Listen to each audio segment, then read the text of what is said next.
Good afternoon, everyone. This is Lisa, Connecticut Worms and Gardens. I hope your midweek is going okay. A week ago, or about 9 days ago, I did a check-in on my 2 European nightcrawler bins and indicated that it seemed to me at the time that they were about a week away from finishing. And my hunch was correct. I checked on them today, and these bins are done. The first thing I want to point out is I have the camera focused down right here. And these are springtails, and a whole lot of them. They're not mites. You see how much they're jumping? Precisely why they're called springtails. Look at them. I think it's kind of cool. And springtails are a worm bin helper. They do a lot of good. There's no bad to come from them. And as a matter of fact, I've taken off one of these pieces of paper and shook it into my urban worm bag to populate it with more springtails. I hadn't had any for the longest time inside, and I'm not quite sure where this new population came from, but I'm not going to complain. Okay, so I have this little Gorilla Grip tripod mounted right on the edge of this bus bin, so you should be able to get a good view other than my hands getting in the way. I'm going to try to move to the side so you can see what's going on here. And even on the back of this, you're going to see, let's see if I can show you. There's a whole lot more springtails. They're springing and sprunging all over the place. All right, let me put this somewhere. Here, I'll put it in another bin. All right, so let me take this off, which has also got springtails. If you ever have a doubt if something's a mite or a springtail, if it's elongated and springs around, that's a springtail. Usually when you disturb them, they start going crazy. Well, these ones are pretty. What I noticed is if you put bubble wrap directly on top of your bin, the springtails don't come, or they die. I'm not sure which.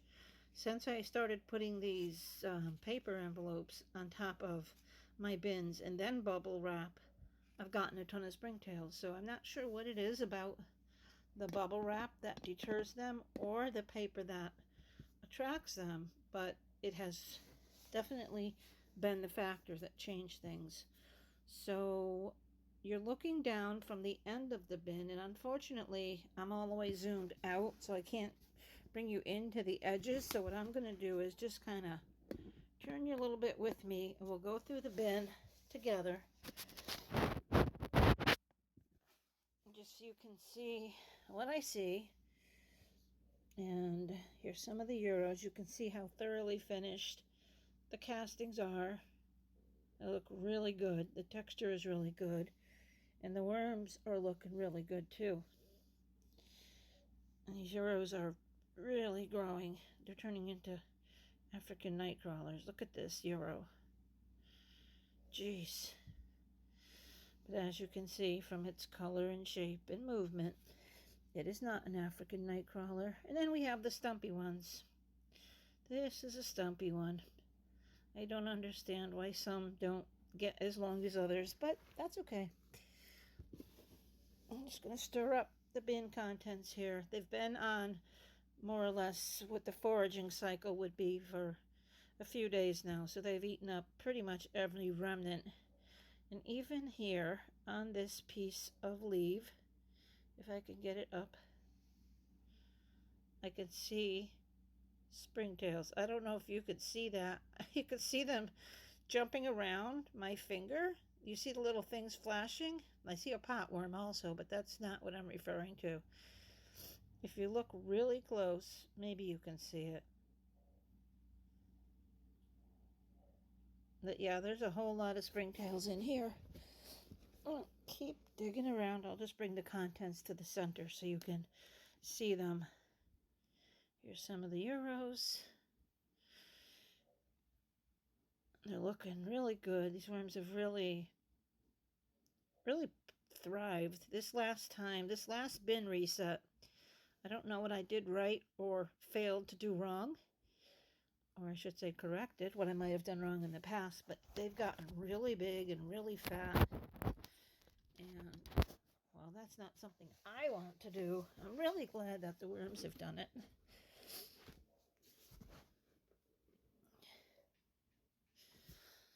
All right, I'll just scoop some more up here. You can see here we got a youngin. And there are a couple of potworms in here, which is fine. There's no potworm bloom. There's been a lot of fruit added to this bin, so there's gonna be potworms. But there's a lot of young. Hi, Gizmo. I don't need a kiss right now, girl. No, you guys go. You can see the castings look really, really nice, and they feel really, really nice. And if I could pass the smell through the phone, all you would smell would be earth. Gizmo. My dog is so interested in this. She wants to be a star. She is my star. Well, both of them.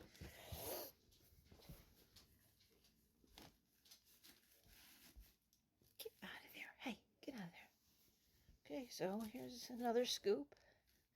And I'm not going to go through every inch of this bin here. I just wanted to show you how complete the castings were. And then I'm going to go ahead and do a feeding down one end to bait the worms down so I can refill the bin.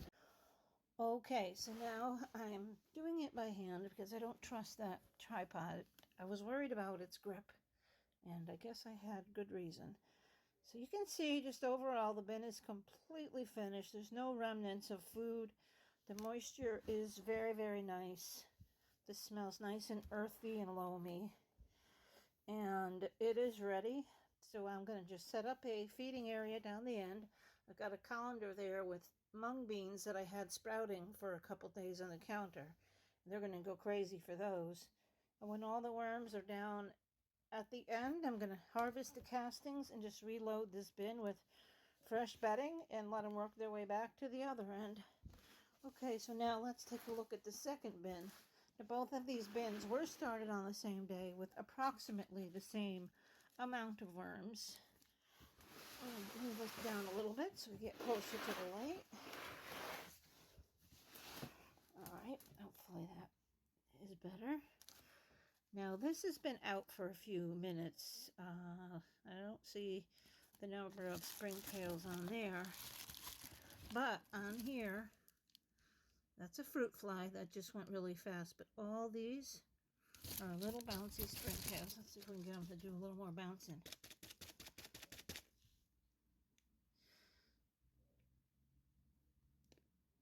There they go. They're little springs. You saw that big one just walk through and then take off. Walking, walking.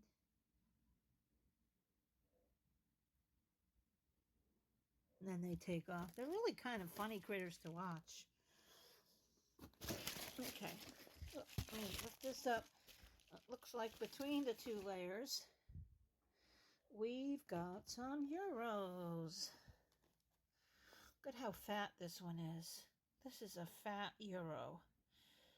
Oh my goodness. This definitely is one of the fatter ones I've seen in a while. Now it looks to me like this bin isn't quite as finished, at least not on top. Let me roll this up and put it aside for now. And I don't know, excuse me, I don't weigh or measure the contents other than by eye when I set them. I just fill them, to approximately the same level. I don't always feed identical. Sometimes I thaw out what I think will be enough food for one bin or both bins, and it turns out it's not. So one of the bins will get a little something else or a little less. So that could influence why one has a little bit more unfinished material on top. And I'm also noticing that this one is drier, definitely drier than the other, which also affects how fast they finish. But other than the few pieces of paper on top, this bin is also done. I don't mind, these few scraps of paper.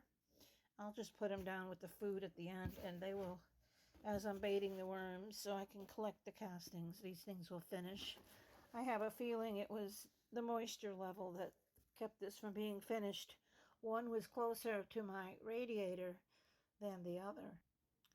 So once I add some food in here, some moisture, by the time they get down into the feeding area, everything will be consumed. And it's also possible that there's not exactly the same number of worms in here. I divided it again by eye. I didn't measure them. So there may be less worms in here, which would also account for more unfinished material remaining in here. But regardless, the worms look really good. This material is drier, but still really, really fluffy. It's a nice fat euro here. And I'm also seeing a lot of babies. You can see one right there clinging to its mama. Well, that's not a real baby, but it's still juvenile. Here's another. Oh, where'd it go? Oh, there's another juvenile there with an adult, or almost adult.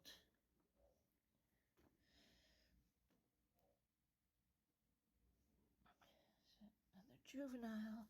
Yeah, I'm seeing lots. I don't want to take the time to go through and point out every one, but I'm seeing cocoons, I'm seeing adults, I'm seeing babies, and lots of finished material. One just kind of got stuck on my arm.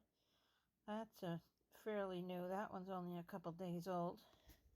Come on, go back in. There we go. Look down in the corners. There's a nice big one also. So they look good. They need a drink.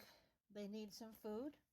And I'm going to set up a feeding area down the end to harvest the worms. And I'm going to do that right now. And I'll show you just a quick view once I'm done. All right, so the two bins have been both set up for final harvesting. I put a good layer of my pre-made bedding at the bottom, and then I put a good amount of sprouted mung beans, and I just squeeze them with my hands to slip the skins off the top. This bin is the same. And then what I'm going to do is just push some of these castings on here just to cover it up, and then I'll put a piece of paper over them, and I think 3 days we'll have both bins of worms down there. I can't imagine it'll take any more than 3 days. So let's see, today's Thursday. By Sunday, do a check-in on Sunday afternoon. And there we go. So I'm just going to put a little stick or popsicle stick I usually use at the feeding end so I remember where to look. And that's it, folks. Thanks for watching. Please give this video a thumbs up if you enjoyed it, and please subscribe to my channel if you're not already and you would like to see more videos of this kind, and also ring the notification bell if you want to get notified when new videos are released. I hope you're having a great day and a great rest of the week until I talk with you again. Bye-bye.